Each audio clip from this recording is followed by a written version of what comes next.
بدن انسان کا اپنا بدن کیسے قفس بنتا ہے، کیسے آدمی اغراض و بے غرضی کے مابین ڈوب جاتا ہے، مقدر دسترس اور وقت کے اندھے سفر میں خود سے خود کا ساتھ کیسے چھوٹ جاتا ہے۔ بدن مفلوج ہو جاتا ہے تب احساس ہوتا ہے، بدن مفلوج ہو جاتا ہے تب احساس ہوتا ہے کہ فرصت ایک موقع تھا، فراغت ایک رستہ تھا۔ بدن مٹی کی ڈھیری میں بدل جانے سے پہلے روح کو آباد کرنے کا، خس و خاشاک ہو جانے سے پہلے آخرت کو یاد کرنے کا۔ بدن مفلوج ہو جاتا ہے تب احساس ہوتا ہے کہ فرصت ایک موقع تھا، فراغت ایک رستہ تھا۔ بدن مٹی کی ڈھیری میں بدل جانے سے پہلے روح کو آباد کرنے کا، خس و خاشاک ہو جانے سے پہلے آخرت کو یاد کرنے کا۔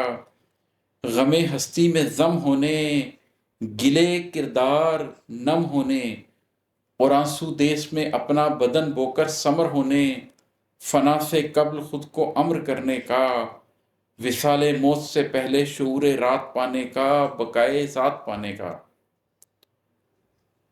غم ہستی میں ضم ہونے، گلے کردار نم ہونے، اور آنسو دیس میں اپنا بدن بو کر سمر ہونے، فنا سے قبل خود کو امر کرنے کا، وصال موت سے پہلے شعور رات پانے کا، بقائے ذات پانے کا۔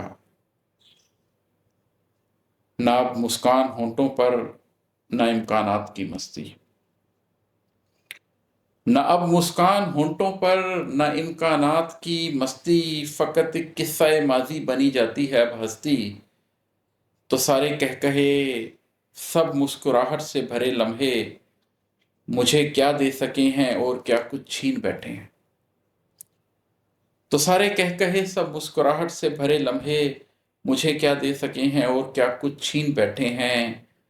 کبھی مفلوج پلکوں سے، کبھی مفلوج گالوں سے، میں خود سے پوچھتا تھا اور خاموشی سے سنتا تھا، مگر اس خاموشی میں کچھ ندا آتی تو کیا آتی، مگر اس خاموشی میں کچھ ندا آتی تو کیا آتی۔